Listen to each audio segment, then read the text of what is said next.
الرحمن الرحيم وكذلك جعلنا في كل قرية أكابر مجرميها ليمكروا فيها وما يمكرون إلا بأنفسهم وما يشعرون وإذا جاءتهم آية قالوا لن نؤمن حتى نؤتى مثل ما أوتي رسل الله أعلم حيث يجعل رسالته سيصيب الذين أجرموا صغار عند الله وعذاب شديد بما كانوا يمكرون فمن يرد الله أن يهديه يشرح صدره للإسلام ومن يرد أن يضله يجعل صدره ضيقا حرجا كأنما يصعد في السماء كذلك يجعل الله الرجس على الذين لا يؤمنون وهذا صراط ربك مستقيما قد فصلنا الآيات لقوم يذكرون لهم دار السلام عند ربهم وهو وليهم بما كانوا يعملون ويوم يحشرهم جميعا يا معشر الجن قد استكثرتم من الإنس وقال أولياؤهم من الإنس ربنا استمتع بعضنا ببعض وبلغنا أجلنا الذي أجلت لنا قال النار مثواكم خالدين فيها إلا ما شاء الله إن ربك حكيم عليم وكذلك نولي بعض الظالمين بعضا بما كانوا يكسبون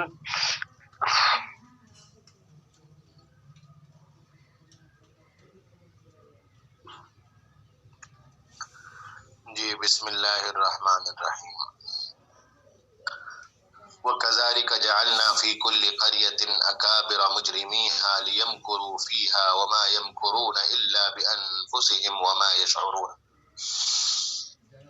فرمایا کہ ہر بستی میں، اور یہاں مراد ہر وہ بستی ہے جہاں انبیاء کرام اور ان کے ورثہ دین کی دعوت لے کر پہنچے اور اس کے نتیجے میں اہل دین اور دین دشمنوں کے درمیان کشمکش ہوئی، تو فرمایا کہ ہم نے ہر بستی میں اکابر مجرمیہا، وہاں کے بڑے بڑے مجرموں کو، جو ان مجرموں کے سرغنہ تھے، سردار تھے، ان کو جعلنا، ایسا بنا دیا یا ان کو یہ موقع دیا یا ان کو ایسا کیا کہ لیمکروا فیہا، کہ وہ وہاں اس بستی میں سازشیں کریں۔ سازشیں کس کے خلاف؟ اسلام کے خلاف، اہل اسلام کے خلاف۔ تو پہلی بات تو یہ فرمائی کہ ہر وہ بستی جہاں دین پہنچتا ہے، جہاں اہل دین اور دشمنان دین ہوتے ہیں، وہاں ایک دینی کشمکش پائی جاتی ہے، وہاں ایک دینی کشمکش، ایک جسے کہنا چاہیے کہ ایک جھگڑا، ایک لڑائی پائی جاتی ہے، ایک محاذ پایا جاتا ہے، ایک کشمکش پائی جاتی ہے۔ تو وہ کشمکش جو ہے وہ برپا کرنے کا موقع ہم نے دیا، یا وہ ہم نے کرایا اکابر مجرمیہا سے، ہر ایسی بستی کے بڑے مجرموں سے۔ کیوں؟ لیمکروا فیہا، ہم نے ان کو یہ موقع دیا کہ وہ وہاں پر کیا کریں؟ وہ وہاں پر سازشیں کریں اسلام کے خلاف، اہل اسلام کے خلاف۔ وَمَا يَمْكُرُونَ إِلَّا بِأَنفُسِهِمْ، اگلی بات یہ فرمائی کہ یہ جو سازشیں کرتے ہیں یہ خود اپنے ہی خلاف کرتے ہیں۔ وَمَا يَمْكُرُونَ إِلَّا بِأَنفُسِهِمْ، یہ جو سازشیں کرتے ہیں یہ در حقیقت اپنے ہی خلاف کرتے ہیں۔ اس کے دو مطلب ہیں اور دونوں بیک وقت مراد ہیں۔ ایک تو یہ کہ یہ جتنی سازشیں کرتے ہیں، یہ جتنی سازشیں کرتے ہیں اتنی یہ اپنے خلاف اللہ تعالیٰ کے یہاں اپنے آپ کو مجرم، گناہگار، اللہ کا باغی ثابت کرتے جاتے ہیں، اور اس کا نتیجہ پھر یہ ہوتا ہے کہ اللہ تعالیٰ کے یہاں سے ان کے سلسلے میں یہ فیصلہ ہوتا جاتا ہے کہ اب یہ ان کے لیے دین کی ہدایت ناممکن ہے اور یہ آخری درجے کے جہنمی ہوں گے۔ تو آخرت کے عذاب کی شکل میں یہ اپنے لیے کیا کرتے رہتے ہیں؟ ایک مصیبت مول لیتے رہتے ہیں۔ وَمَا يَمْكُرُونَ إِلَّا بِأَنفُسِهِمْ۔ تو ایک تو یہ ہے کہ یہ ساری سازشیں ان کے خلاف آخرت میں پڑنی ہیں، اور اخروی عذاب دردناک جھیلنا ہے ان کو۔ اس کے علاوہ دوسری بات اس میں یہ ہے کہ یہ جو سازشیں کر رہے ہیں یہ خود اس دنیا میں ان کے خلاف پڑیں گی، یعنی اس کے نتیجے ان کے لیے کوئی اچھے نہیں آئیں گے۔ انجام کار اہل ایمان کو غلبہ نصیب ہوگا۔ مکے میں ہم نے دیکھا، تاریخ بتاتی ہے، ہم نے آپ نے پڑھا ہے کہ کیسی کیسی سازشیں ہوئیں، لیکن انجام کار آپ دیکھیے چند سالوں کے بعد وہاں فاتح ہو کر آ رہے ہوتے ہیں۔ تو ان کا انجام کیا نکلتا ہے کہ اہل دین جو ہیں وہ غلبہ پاتے ہیں، اور جو سازش کرنے والے اکابر مجرمیات ہیں وہ ذلیل و رسوا ہوتے ہیں۔ وما یشعرون، اور ابھی ان کو اس کی سمجھ نہیں کہ یہ اپنے ساتھ کر کیا رہے ہیں۔ وَإِذَا جَاءَتْهُمْ آيَةٌ قَالُوا لَن نُؤْمِنَ حَتَّى نُؤْتِيَ مِثْلَ مَا أُوتِيَ رُسُلُ اللَّهِ۔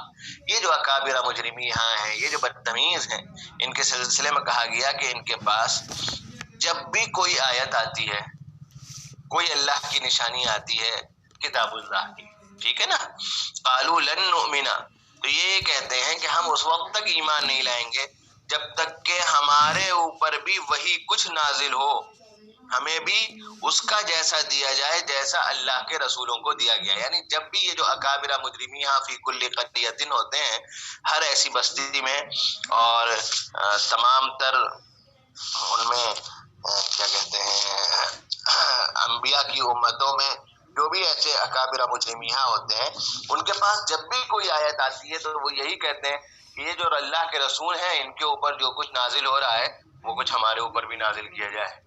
یعنی ہر آدمی یہ چاہ رہا ہے کہ مجھے بھی رسول بنا دو، میرے پاس بھی جبرائیل آئے، ہم میں سے ہر ایک کے اوپر وحی نازل ہو، ہم میں سے ہر ایک کے اوپر کتاب نازل ہو۔ ارے بھائی، اللہ نے ایک سنت طے کی ہے، اپنی ایک دستور بنایا ہے کہ وہ ایک آدمی کو قاصد بناتا ہے، اس کے ذریعے پیغام بھیجتا ہے اور سب کو ایمان لانا ہوتا ہے۔ آپ کہتے ہیں نہیں اللہ میاں، محمد پر یا موسیٰ پر یا عیسیٰ پر یا ابراہیم پر یا اسماعیل پر آپ نے وحی کی تو وہی جانے، ہمارے اوپر پوری وحی ہمارے اوپر بھی کریے، ٹھیک ہے نا۔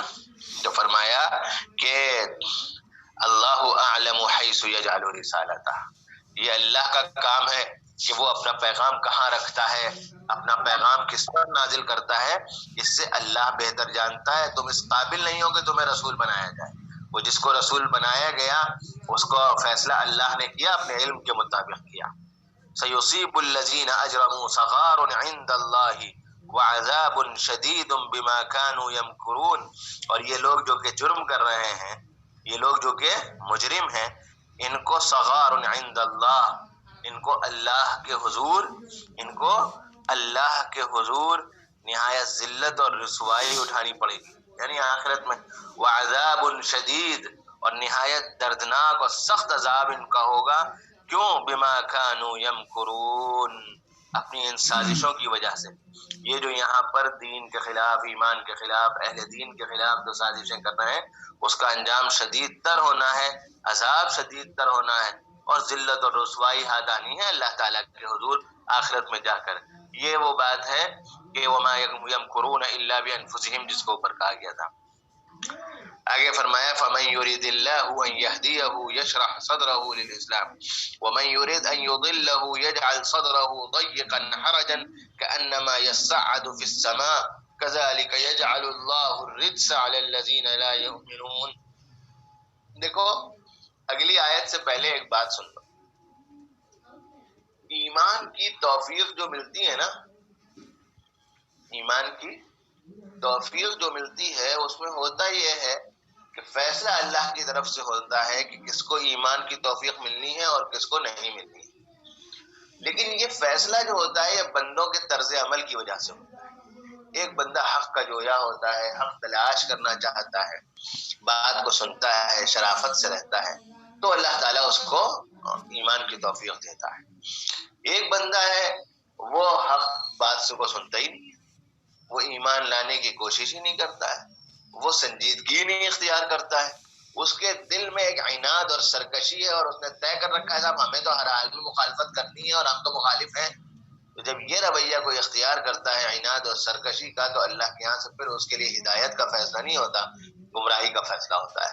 یہ قرآن مجید میں کئی جگہ اس کا وہ کیا ہے، جیسے وَيَهْدِي إِلَيْهِ مَنْ أَنَابَ، کہ اللہ ہدایت اس کو دیتا ہے، اسلام کی توفیق اس کو دیتا ہے۔ من اناب ای من اناب الیہ، جو اللہ کی طرف رجوع ہوتا ہے۔ اللہ کی طرف رجوع ہونے کا مطلب یہ ہے کہ اس کے دل میں حق کو تلاش کرنے کی، اس کو پانے کی ایک جستجو ہوتی ہے۔ جب اس کے سامنے دلائل رکھے جاتے ہیں، وہ یا تو فوراً ہی اس پر ایمان لے آتا ہے، یا قبول کرنے کے لیے غور و فکر کرتا ہے، سنجیدگی کے ساتھ رہتا ہے، اور واقعی وہ حق تک پہنچنا چاہتا ہے، اور یہ چاہتا ہے کہ وہ صحیح راہ تک پہنچے، تو اس کو تو ملتی ہے ہدایت۔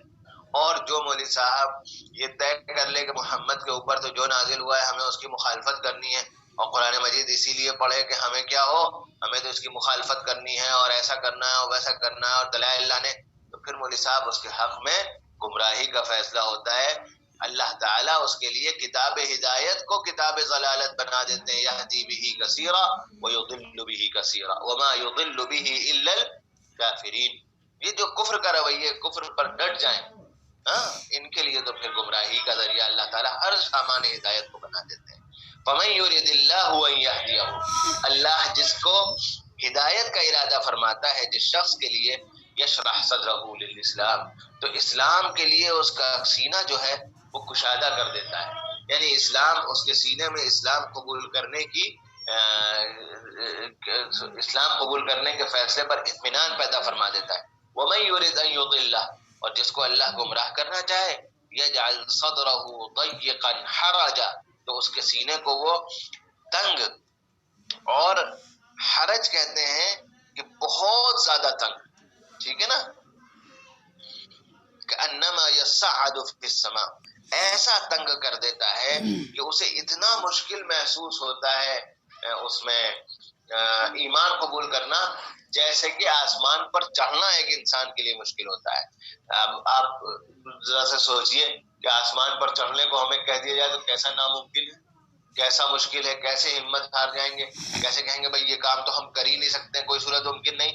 تو جس کو اللہ گمراہ کرتا ہے اس کے سینے میں ایسے خیالات ڈال دیتا ہے کہ پھر اس کے لیے ہدایت کی طرف چلنا ایسا ہی ناممکن ہوتا ہے جیسے ہم سے اور آپ سے کہہ دیا جائے آسمان پر چڑھنا۔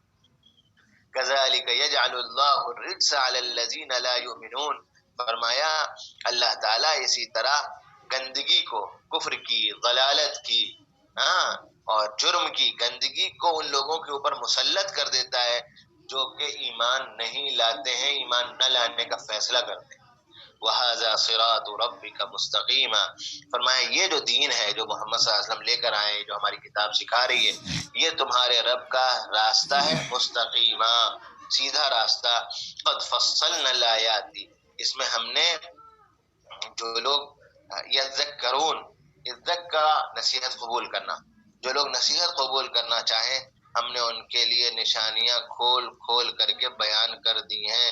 لہم دار السلام عند ربہم، لہم دار السلام عند ربہم، ان کے رب کے پاس ان کے لیے سلامتی کا ٹھکانہ ہے، ان کے لیے سلامتی کا ٹھکانہ ہے۔ وَهُوَ وَلِيُّهُمْ، اور ان کا رب جو ہے وہ ان کا کارساز ہے، بما كانوا يعملون، ان کے اعمال کی وجہ سے، یعنی جو لوگ اچھے اعمال کر کے جائیں گے، ایسے لوگ ہیں کہ جو ان سے بات کہی جاتی ہے وہ اس سے نصیحت قبول کرتے ہیں۔